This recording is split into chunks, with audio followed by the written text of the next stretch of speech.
J'ai vu il y a pas longtemps, il est incroyable aussi. Lui là, c'est un énorme oui. Lui, c'est vraiment les gars le high level.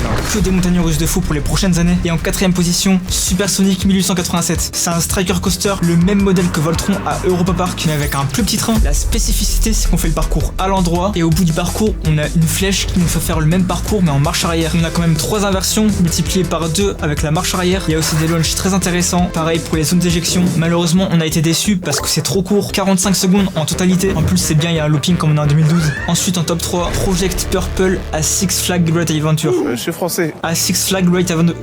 Vas-y, frère. Donc, pour recontextualiser, ils avaient détruit King Daka, la plus haute montagne russe du monde, et à la place, ils vont construire une nouvelle montagne russe un peu dans le même esprit. Donc, une grosse hauteur, une grosse propulsion et un parcours quand même extrêmement court. Ça va pas durer plus de 50 secondes. Mais du coup, on est sur un spinning coaster Mac. Donc, oui, les trains tournent sur eux-mêmes, comme sur la grosse montagne russe de Plopsaland. On aura le premier 0G stall launché. Donc, sur une portion, on flotte la tête en bas et on est propulsé en même temps. Ensuite, on se refait propulser sur une tour pour redescendre par le même chemin instantanément. J'aurais préféré une montagne russe un peu plus classique avec un parcours un peu plus long, mais je pense que les gens ils vont vraiment aimer. Ensuite, en top 2, Fast and Furious Hollywood Drift à Universal Studios Orlando. Pour ceux qui suivent un petit peu, vous savez que le coaster est déjà sorti à Universal Studios Hollywood, mais le concept est tellement fou qu'ils ont décidé de faire un modèle un peu similaire à Orlando. Donc rassurez-vous, le parcours est complètement différent. Mais pour ceux qui connaissent pas, c'est un spinning coaster in time. Donc les trains ont une rotation contrôlée pour simuler des gros drifts. Niveau immersion, ça a l'air trop cool. On aura 3 inversions comme à Hollywood, mais on aura aussi un élément en plus, une spike de 52 mètres. En gros, c'est comme sur Toutatis au parc Astérix. Le train monte sur une grosse flèche pour redescendre ensuite. C'est quand même un ajout exceptionnel quand on voit tous les coasters que possède Universal à Orlando. Et merci à Ange, Imran et Sophia qui sont abonnés récemment. Et abonne-toi, on vise les 25 000 abonnés. Et en top 1, mon coup de cœur, un nouveau RMC à Walibi Belgique. Ça, j'en ai déjà parlé sur mon compte. Donc une montagne russe en bois avec des rails en métal et des figures de fou. On nous avait teasé 3 figures uniques au monde et pendant un événement officiel, ils nous ont montré cette figure nouvelle génération. C'est sympa, mais du coup, ils gardent encore au chaud 2 figures. D'ailleurs, un youtubeur avait proposé une figure ultra intéressante. C'est un stall mais avec une sorte d'airtime. Je sais pas ce que vous en pensez, mais je trouve ça super original. Donc j'ai vraiment hâte de voir les travaux commencer. Dites-moi ce qui vous hype le plus en commentaire et abonnez-vous.